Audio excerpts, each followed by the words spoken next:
First রাউন্ডে শুরু করলাম। আচ্ছা, এমসিকিউটা পোলার স্থানাঙ্ক, এক সূত্রে ম্যাথ, ইজি, মধ্যবিন্দু বের করা, এক সূত্রে হয়ে যাবে। এরপর বৃত্তের সমীকরণ, এটা তো দেখেই বলে দেওয়া যেতেছে যে এটার অ্যান্সার ঘ হবে। সরলরেখার ঢাল নির্ণয়, আরে ভাই এইচএসসি 25 যে কোনো এমসিকিউ এক্সামে 20+ মার্কস পাওয়ার সিক্রেট আজকে আমি তোমার সাথে শেয়ার করব। এই সিক্রেটটা না জানার কারণে বেশিরভাগ স্টুডেন্টরা পরীক্ষায় খারাপ করে। সেই সিক্রেটটা কি? সেটা হলো আর্জেন্সি। কিন্তু ভাই আর্জেন্সি বা তাড়াহুড়ার কারণে তো পরীক্ষায় এমসিকিউ ভুল হওয়ার সম্ভাবনা থাকে। সবাই তো বলে আস্তে আস্তে অ্যান্সার করো, ধীরে সুস্থে অ্যান্সার করো। Answer is wrong. ধীরে সুস্থে অ্যান্সার করার কারণেই পরীক্ষায় সবাই কম মার্কস পায়। এবং এই জিনিসটা আজকে আমি প্রমাণ করে ছাড়বো লাইভ ডেমো দেওয়ার মাধ্যমে। এবং আরও 5টা টিপস শেয়ার করব, যেই 5টা টিপস যদি ফলো করো তুমি অবশ্যই অবশ্যই পরীক্ষায় ভালো করবা। এই শেষের 3টা টিপস হলো মেইন ইভেন্ট আজকের। তো চলো শুরু করি। আগে আমাদের একটু দেখে নিতে হবে এমসিকিউ স্ট্যান্ডার্ডটা কীরকম আসে। আমাদের 25টা এমসিকিউ 25 মিনিট টাইম থাকে। এর মধ্যে 30% অথবা 7 থেকে 8টা এমসিকিউ আমাদের থাকে ইজি, 50% বা আমাদের 12 থেকে 13টা এমসিকিউ থাকে মিডিয়াম লেভেলের, এবং 4 থেকে 5টা এমসিকিউ বা 20% থাকে হলো আমাদের হার্ড লেভেলের কোয়েশ্চেন। এই যে ইজি আর মিডিয়াম আর হার্ড, এই ইজি মিডিয়াম হার্ড মিলাই কিন্তু আমাদের পরীক্ষায় অ্যান্সার করতে হয়। ইউজুয়ালি স্টুডেন্টরা কি ভুলটা করে? ইউজুয়ালি স্টুডেন্টরা যে ভুলটা করে সেটা হলো যে ওরা শুরু থেকে আস্তে আস্তে আস্তে আস্তে একটা একটা করে দাগাইতে থাকে। কোথাও যদি একটু ধরো আটকে গেল, সেখানে ওরা কি করে, থাইমা থেকে ওটা সলভ করার চেষ্টা করে, অনেক চিন্তা ভাবনা করে, আবারও আস্তে আস্তে আস্তে আস্তে আগাইতে থাকে। তো তখন দেখা যায় যে বেশিরভাগের যে মিস্টেকটা হয় সেটা হলো যে 15 মিনিট চলে গেছে, কিন্তু ওই দাগাইছে কয়টা, মাত্র 7 থেকে 8টা অথবা 10টা, ধরো কমসে কম 10টা এমসিকিউ দাগাইছে। সো এরপরে কি করে, প্রথম 15 মিনিটের পর তখন তাদের প্যানিক করা শুরু করে যে হায় হায়, এখনও তো আরও 15টা এমসিকিউ বাকি আছে, টাইম আছে মাত্র 10 মিনিট। তখন তাদের তাড়াহুড়া আসে, তখন তারা আর্জেন্সি শুরু করে যে হায় হায়, তখন তারা তাড়াহুড়া করে অ্যান্সার করতে যায় এবং তখনই তাদের ভুল হয়ে যায়। তো আমরা এই স্ক্রিপ্টটা we gonna flip this script on its head. আমাদের গেম প্ল্যানটাই থাকবে যে প্রথম 10 মিনিটে আমি 15টা এমসিকিউ দাগাবো। কেমনে? এটার ট্রিক্সটা বেসিক্যালি আমাদের ওই 5টা স্ট্র্যাটেজি, ওইটার মাধ্যমে আমরা দাগাবো। অবশ্যই শেষ পর্যন্ত থাকতে হবে। চলো আমাদের স্ট্র্যাটেজিটা দেখি। ফার্স্ট অফ অল আমাদের প্রশ্নটা ভালো করে একবার দেখতে হবে, এবং ওই প্রথম দেখার মধ্যেই তোমার ভিড়ের মধ্যে থেকে ইজি এমসিকিউগুলি তোমাকে চুজ করতে হবে। দেখো অনেক কঠিন এমসিকিউ আছে, এর মধ্যে ইজিগুলি তোমাকে আগেই দেখে রাখতে হবে। এখন কথা হলো ইজি এমসিকিউ কোনগুলি? যেগুলি বেসিক জ্ঞানমূলক কোয়েশ্চেন অথবা এক সূত্রের ম্যাথ বা শর্টকাট বা যেগুলি ডাইরেক্ট ক্যালকুলেটারে দিয়ে হয়ে যাইতেছে সেগুলি। সেকেন্ড রাউন্ডে কি করব আমরা? মিডিয়াম টু হার্ড কোয়েশ্চেনগুলি ট্যাকল করব, যেগুলিতে 2 থেকে 3টা ধাপ করা, 2-3টা স্টেপের মধ্যে করা লাগতেছে, কিংবা যেগুলিতে আমাদের ক্যালকুলেটর ইউজ করা লাগতেছে বা অপশন টেস্ট করা লাগতেছে, সেগুলি কিন্তু আমরা সেকেন্ড রাউন্ডে দিব। এবং এর মাধ্যমেই কিন্তু আমরা অলরেডি 20টা এমসিকিউ, অলমোস্ট 18-19টা এমসিকিউ আমরা এখানেই দাগায় ফেলছি। তো অলরেডি তুমি কিন্তু অ্যাডভান্টেজে আসো। তোমার মাত্র কতক্ষণ সময় শেষ হয়েছে? হাইয়েস্ট তোমার 20 মিনিট সময় শেষ হয়েছে, এর মধ্যে তুমি 20টার বেশি দাগায় ফেলছো। তো শেষের 5 মিনিট বা শেষের 7-8 মিনিট যদি তুমি অ্যাকচুয়ালি টাইম ম্যানেজমেন্ট ভালো করতে পারো, শেষের 7-8 মিনিটে তোমার মাত্র থাকবে 4 থেকে 5টা এমসিকিউ, বা অনেক ক্ষেত্রে 3 থেকে 4টা এমসিকিউ, যেটা একদমই পারতেছো না। তো সেক্ষেত্রে তোমার কিন্তু দার্শনিক লেভেলে চলে যেতে হবে। তুমি অলরেডি কিস প্লাস পেয়ে গেছো। তো শেষের মোমেন্টে তোমার কাজ হবে ইলিমিনেশন মেথড।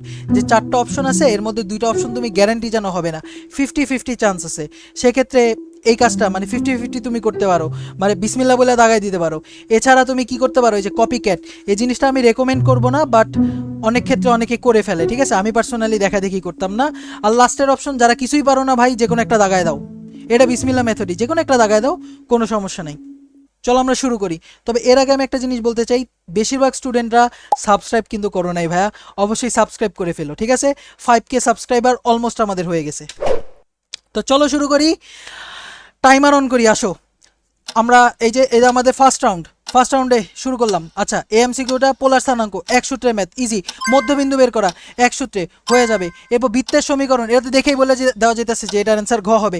সরলরেখার ঢাল নির্ণয়, আরে ভাই মাইনাস এক্স এর সহগ বাই ওয়াই এর সহগ -6/5, এটার অ্যান্সার করে ফেলছি প্রথম দেখায়। এরপর সাইন -3690, এ তো ক্যালকুলেটারে সাইন -3690 বসাই দিলাম, অ্যান্সার আসছে কত? ও, এটার অবশ্যই ডিগ্রিতে রাখতে হবে, ডিগ্রিতে রাখতে হবে। সাইন -3690, এটা অ্যান্সার এসে পড়ছে কত? -1। এই তো হয়ে গেছে। এরপর এটা 2 সূত্রের ম্যাথ, এটা হবে না, এটা একটু কষ্ট হবে। এরপরে এটাও 1 সূত্রের ম্যাথ, এটাও আমরা দাগায় ফেলবো, এটাও দাগায় ফেলবো।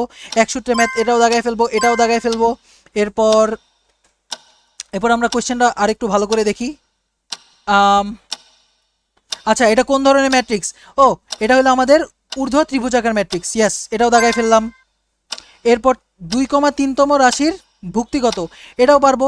আচ্ছা 1 2 2 নম্বর রো, 1 2 3 3 নম্বর কলাম, 2 নম্বর রো 3 নম্বর কলাম, 6-এর অনুরাশি বের করতে বলছে। রো বাদ দাও, কলাম বাদ দাও, 2 2 2 2, 4 - 4 0, অ্যান্সার ইজ 0, দাগায় ফেললাম।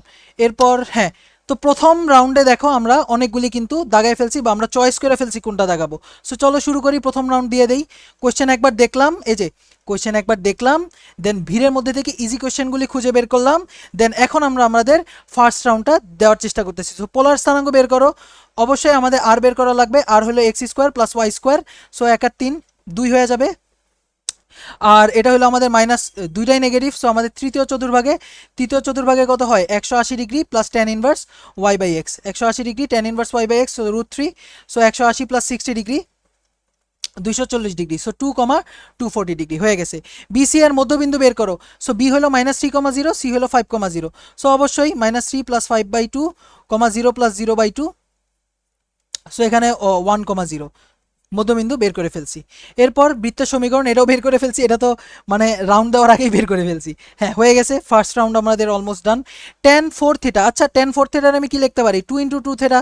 সো tan 2 থিটার ফর্মুলা কি? 2 tan theta 1 - tan square theta. এই যে হয়ে গেছে 2 tan 2 theta 1 - tan square 2 theta. এরপর sin x by sin 2x, এটা easily x/2x is equal to half. এটাই যে শর্টকাট মাইরা দিলাম আমরা এখানে, হয়ে গেল। এবার sin ইনভার্স 2x এর অন্তরজ কি ভাইয়া? sin inverse 2x, sin inverse x এর ডিফারেন্সিয়েশন কি ছিল? √1/√1 - x স্কোয়ার। তো এখানে x এর জায়গায় কি আছে? 2x। So 1 - 2x whole square. এখন চেইন রুল অনুযায়ী আমাদের আবার 2x কে ডিফারেন্সিয়েট করলে কত আসে? 2। তো 2 ডিভাইডেড বাই 1 √1 - 4x স্কোয়ার। এই যে 12 অ্যান্সার হয়ে যাবে ক। এরপর 13 নম্বর, y ইকুয়াল টু দিয়ে রাখছে ই to the power x, y4 মানে 4বার ডিফারেন্সিয়েট করবা। ই টু দি পাওয়ার এক্স এর যতবারই ডিফারেন্সিয়েট করো ই টু দি পাওয়ার এক্স কি থাকে? সেমই থাকে। সো এটা অ্যান্সার হয়ে যাবে কত? ই টু দি পাওয়ার এক্স। ওকে, ভালো কথা। 13 নম্বর এটা দাগায় ফেললাম। সেকেন্ড রাউন্ড আমরা দিলাম। এবার বলছে ত্রিভুজ এবিসি এর ক্ষেত্রফল কত? এটাও দিন শেষে অ্যাকচুয়ালি এক সূত্রেরই math, shoelace formula, half into -24 -30 50 এবং -24। এবার 4 5 20, হাফ আছে এখানে 20, মাইনাস কত? এখানে হয়ে যাবে -12 0 0 প্লাস 0 প্লাস 0। সো এখানে হয়ে যেতেছে 12, 20 আর 12 কত? 32, 32/2 16 বর্গ একক। সো এটা অ্যান্সার হয়ে গেছে 16 বর্গ একক।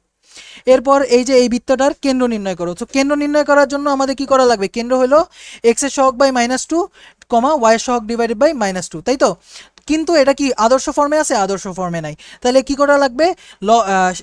7 দিয়ে উভয় পক্ষকে ভাগ করা লাগবে। তো 7 দিয়ে ভাগ করলে এখানে 2x হয়ে যাবে, আর এখানে হয়ে যাবে 3 × 7 21, 3y, আর এখানে 4 × 7 28। তো x এর সহগ ডিভাইডেড বাই -2, y এর সহগ ডিভাইডেড বাই -2। সো -1, -3/2। এটা অ্যান্সার হয়ে যাবে কত?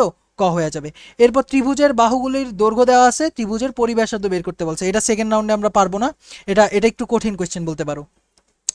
এরপর এই যে আমাদের ফর্মুলা বেসড, এটা আমরা ডাইরেক্ট ক্যালকুলেটারে মারবো। সো ক্যালকুলেটারে মেরে দিই। অবশ্যই ক্যালকুলেটার রেডিয়ানে নিতে হবে, নাহলে কিন্তু তুমি ধরা খেয়ে যাবা। So √4 sin π/24 whole square. So এটা দিয়ে দিলাম। 0.261 আসছে, 0.2610 আসছে। এবার তুমি ক্যালকুলেটারে বসাও √, এই চারটা অপশন এখন আমি টেস্ট করব। 2 - √2 + √3। আচ্ছা প্রথমটারই মান এসে পড়ছে 0.2610, ভালো হলো, প্রথমটাই আমার ক এসে পড়লো, অ্যান্সার দিয়ে দিতে পারলাম। এরপর এটাও এক সূত্রের math, integration of cos x by sin x। তো আমরা কি জানি? f'(x dx divided by fx, এটার অ্যান্সার কি হয়ে যায়? ln x হয়ে যায় না? ln x হয়ে যায় না? ইয়াস, ln fx হয়ে যায় না? ln fx হয়ে যায় অবশ্যই। তাহলে নিচে কি আছে? sin x, sin x এর ডিফারেন্সিয়েট করলে কি আসে? cos x। তাহলে এই যে f'(x dx divided by fx, তাহলে এখানে অ্যান্সার এসে পড়বে ln sin x। এর পরের ফর্মুলাটাও পারবা, এই যে integration of 1 divided by x square plus a square, এটার অ্যান্সার কি আসে? 1/a tan inverse x/a। সেই যে 1/3 tan ইনভার্স x/3 হয়ে গেল। এরপরে এটা ক্যালকুলেটারে মারা লাগবে, -1 থেকে 1 x স্কোয়ার dx। সো চলো ক্যালকুলেটার মাইরা দিই। ইন্টিগ্রেশন x স্কোয়ার দিয়ে রাখছে -1 থেকে 1 এর মধ্যে, ক্যালকুলেটারে দিলে আসে কত? 2/3। ওকে, ভালো কথা, ক্যালকুলেটার সাথে সাথে অ্যান্সার দিয়ে দিছে। পরে কি বলছে? Integration of 1/e x dx, এটাও ক্যালকুলেটারে মাইরা দিব। 1/x ইন্টিগ্রেশন অফ 1 থেকে 1 থেকে ই এর মধ্যে, 1 থেকে ই এর মধ্যে, ই হলো ই টু দি পাওয়ার 1। হ্যাঁ, সো এটার অ্যান্সার এসে পরে হলো 1। ক্যালকুলেটারে ডাইরেক্ট মাইরা দিলাম, এটাও ক্যালকুলেটারে ডাইরেক্ট মারো। Integration of e to the power x, e to the power x divided by e to the power x, গেল কই, ই কই গেল, e to the power x plus 1, এবং এটা আমরা কত বলছে 0 থেকে 1 এর মধ্যে। সো এটার অ্যান্সার ক্যালকুলেটারে আসলে 0.620। সো অপশন চেক করি, ln এর ভ্যালু তো ভাইয়া 1, এটা হবে না, তাহলে এই দুইটার মধ্যে কোনো একটা হবে। সো ln ই প্লাস 1, ln ই প্লাস 1, এটা ক্যালকুলেটার আসলে 1.31 আসতেছে, 1.313 আসতেছে। সো এটাও ভুল। সো অ্যান্সার হয়ে যাবে কি আমাদের ডি, এটা ক্যালকুলেটারে আমরা চেক করে বসাই দিতে পারলাম। এরপর 19 নাম্বার বলছে এফ এক্স, এইটা হইলে এফ প্রাইম এক্স কত। সো এফ এক্সটা আগে ভাঙ্গাও, 1 minus cos X divided by 1 plus cos X. So 1 minus cos X মানে কি 2 সাইন স্কোয়ার এক্স বাই 2, আর 1 প্লাস কজ এক্স কি 2 কজ স্কোয়ার এক্স বাই 2, তাহলে এখানে আসে কত tan square X by 2। So tan square X by 2 রে differentiate করা লাগবে ভাইয়া, টেন স্কোয়ার এক্স বাই 2 রে ডিফারেন্সিয়েট করলে কি আসবে 2 টেন এক্স বাই 2। এখন আবার টেন এক্স বাই 2 রে ডিফারেন্সিয়েট করা লাগবে সেক স্কোয়ার এক্স বাই 2। এখন চেন রুল অনুযায়ী আবার এক্স বাই 2 রে ডিফারেন্সিয়েট করলে কত আসে হাফ, তা হাফ আর 2 কাটা tan X by 2 sec square X by 2, tan X by 2 sec square X by 2, এই যে দাগায় ফেললাম। এরপর ভাই অভেদঘাতী ম্যাট্রিক্স কি, অভেদঘাতী ম্যাট্রিক্স কি, যেই ম্যাট্রিক্সে এ ইন্টু এ নিজের সাথে গুণ করলে আই পাওয়া যায়। তো আমার কথা হলো আই মানে কি, আই তো নিজেই একটা 2/2 ম্যাট্রিক্স, এর মানে অবশ্যই এটাকে কি মানে 3/3 বা বর্গ ম্যাট্রিক্স, বেসিক্যালি আই নিজে একটা বর্গ ম্যাট্রিক্স, এর মানে এ কে কিন্তু আমাদের বর্গ ম্যাট্রিক্স হইতে হবে। তো এখানে কিন্তু আমরা ডাইরেক্ট শর্ট ট্রিক মেরেই কইলা দিতে পারলাম যে এখানে কোনোটাই বর্গ ম্যাট্রিক্স না, শুধু কি 2 নম্বরটা বর্গ ম্যাট্রিক্স, এটাই হয়ে গেছে অ্যান্সার। ওকে, আচ্ছা এরপর তোমার এই ডিটারমিনেন্টের মান 0 হলে এক্স এর মান কত, তো অবশ্যই এটা পারবা না। X plus 4 into 6 minus 4x into 2 is equal two কত 0, তাহলে 6x plus 24 minus 8x is equal two 0, তাহলে এখান থেকে আমি বলতে পারি 24 ইকুয়াল টু 2x, তো x এর ভ্যালু কত 12 পেয়ে গেছি, এই যে হয়ে গেল 12, ভালো কথা। এরপর ভাই 25 নাম্বারটাও কিন্তু ক্যালকুলেটার মারা যায়, অবশ্যই রেডিয়ান মোডে নেওয়া লাগবে, নাহলে তুমি ধরা খেয়ে যাবা। এই যে ইন্টিগ্রেশন অফ কস, এখানে আসছে কত cos 2x whole square divided by, আর নিচে আছে 0 থেকে π/4। সো ক্যালকুলেটারে সুন্দর মতো π/4 বসাবা। এটা অ্যান্সার আসছে কত π/8, এটা অ্যান্সার ক্যালকুলেটারই বলে দিতেছে π/8। সো হয়ে গেছে। আর এই 24 নাম্বার এমসিকিউ এই লাস্টেরটা, এটা একটু দাগাই দেই, এটা নর্মাল বিস্তৃতি করতে পারবা না ভাই, 0 ইন্টু সরি এক second, plus minus plus, plus minus plus, so 0 into row বাদ দাও কলাম বাদ দাও, এটা তো 0ই আসবে। আর এখানে -1 ইন্টু রো বাদ দাও কলাম বাদ দাও, omega square minus omega cube, omega square minus omega cube, এরপর আবার প্লাস প্লাস ওমেগা ইন্টু ওমেগার রো বাদ দাও কলাম বাদ দাও, so 1 minus omega square, 1 minus omega square, এটা একটু ক্যালকুলেট করো ভাইয়া। Minus omega square minus minus plus omega cube হয়ে গেল, plus omega minus omega cube, তো omega cube minus omega cube কাটা, তাহলে এখানে আসতেছে কি omega minus omega square, answer is ক, omega minus omega square, answer is ক। এবার আমি শেষবারের মতো এবার 3rd নাম্বার রাউন্ড, 3 নাম্বার রাউন্ডে আমাদের ফিলোসফার হওয়া লাগবে, তো 3 নাম্বার রাউন্ডটা চলো দেখি। 3 নাম্বার রাউন্ডে আমাদের আসলে কোয়েশ্চেন যেটা বাকি সেটা হলো অলমোস্ট সব হয়ে গেছে, একটা কোয়েশ্চেন বাকি, সেটা হলো ভাইয়া ত্রিভুজের বাহু দেওয়া আছে, পরিব্যাসার্ধ চাইছে, আয় হায়, পরিব্যাসার্ধ মানে হলো বড় আর, বাহু দেওয়া রাখছে এ B C.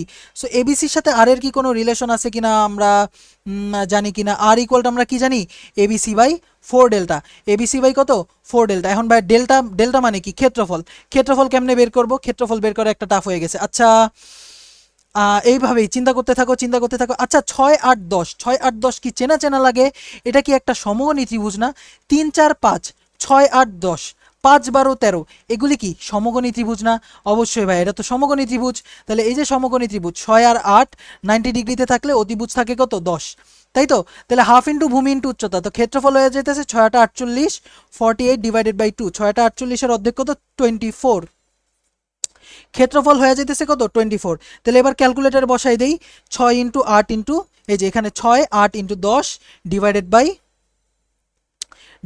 4 into 24, so answer আসতেছে কত 5 সেন্টিমিটার। এই তো হয়ে গেল, আশা করি বুঝতে পারছো। এইভাবে কিন্তু তুমি মাত্র মাত্র 20 মিনিটে 25 মিনিটের মধ্যে 25টা এমসিকিউ দাগায় ফেলতে পারবা। জাস্ট এই সেম ট্যাকটিকটাই তুমি বাসায় জাস্ট 24 অথবা 23 সালের অল এমসিকিউ সেট যদি শেষ করতে পারো ভাইয়া, তুমি লিটারালি একটা মানে জানোয়ার হয়ে যেতে পারবে, এমসিকিউ জানোয়ার হয়ে যেতে পারবা, এবং তুমি কিন্তু পরীক্ষায় ভাগ্য ভালো থাকলে 25-এ 25ও পাওয়া যেতে পারো। So thank you so much, আসসালামু আলাইকুম।